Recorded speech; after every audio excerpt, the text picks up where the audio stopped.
When Sarah Williams moved into the old Victorian house on the edge of town, she thought she had stumbled upon the perfect sanctuary. The house was massive, with intricate woodwork, stained glass windows, and a history that felt almost alive. To Sarah, an artist looking for solitude and inspiration, it was a dream come true. It had been sitting empty for years, or so the landlord said. The rent was suspiciously cheap, but Sarah wasn't going to question her luck. She was eager to unpack her paints, canvases, and brushes and lose herself in her art. The house had 5 rooms, a spacious bedroom, a cozy living room, an ancient kitchen, and a bright studio with large windows perfect for her painting. Then there was the 5th room, hidden away at the back of the house. It wasn't large, just a small square space with plain gray walls and no windows. Sarah thought it was odd, but charming in its own way. When she stepped inside, she noticed how unnaturally quiet it was, like the walls absorbed sound entirely. There was no echo, no hum of the outside world, just a heavy silence that pressed in on her ears. The landlord hadn't mentioned the room when they toured the house, but Sarah decided to use it anyway. She turned it into a reading nook, dragging in a small lamp, a beanbag chair, and a stack of her favorite books. It seemed perfect, a hidden space just for her. The door that disappeared. The first night in the house passed uneventfully. Sarah worked late in her studio, painting until her arms ached and her eyelids drooped. Exhausted, she turned off the lights and collapsed into bed. But when she woke the next morning, something was wrong. When she wandered down the hallway, she stopped cold. The door to the small room was gone. She stared at the spot where the door should have been. The smooth stretch of wall was unbroken, as though it had never been there. Confused, she knocked on it, expecting a hollow sound to reveal the hidden space behind, but it was solid. She ran her hands over the wall, pressing and scraping at the paint, but it didn't give. Her heart began to race. "I'm imagining this," she told herself. But as much as she tried to rationalize it, she couldn't deny what was right in front of her. The room was gone. Sarah called the landlord. His tone turned strange when she described what had happened. "That house is old," he said, his voice almost weary.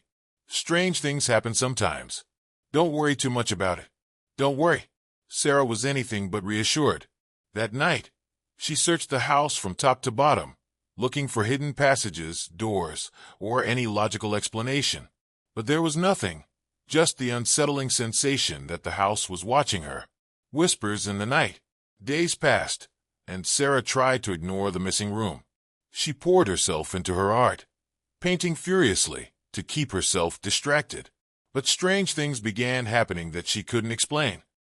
At night, she heard faint noises, soft tapping sounds coming from behind the wall where the door had been.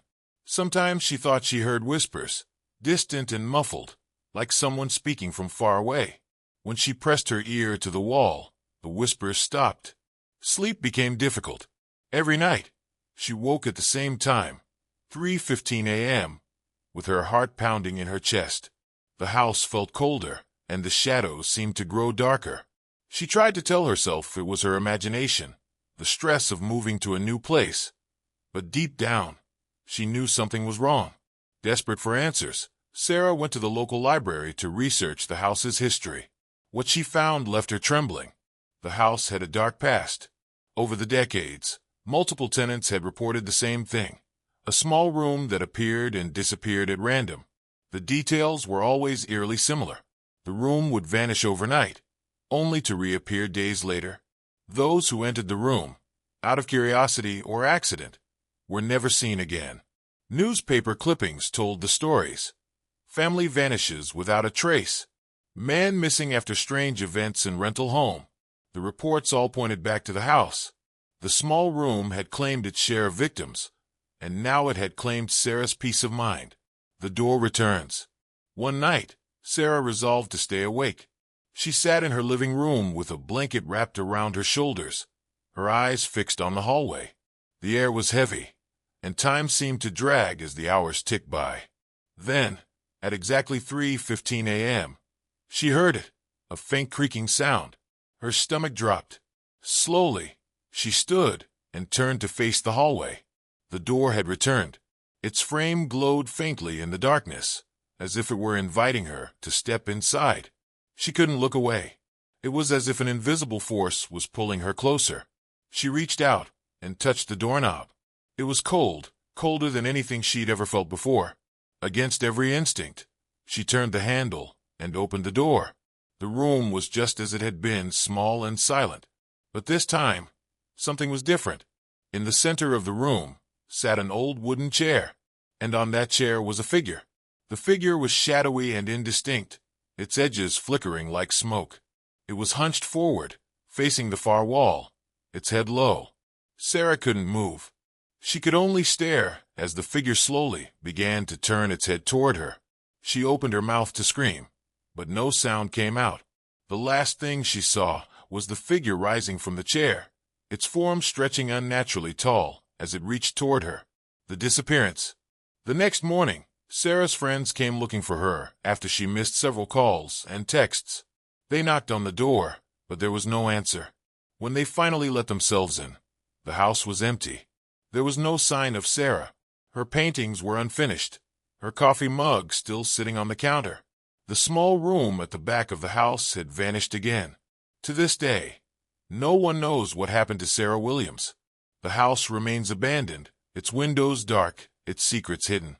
Locals say that sometimes, late at night, you can hear faint knocking sounds from inside the walls. Some claim they see a faint glow where the small room used to be, and others swear they hear whispers, soft and inviting, calling them closer. Where does the room go? And what happens to those who enter it?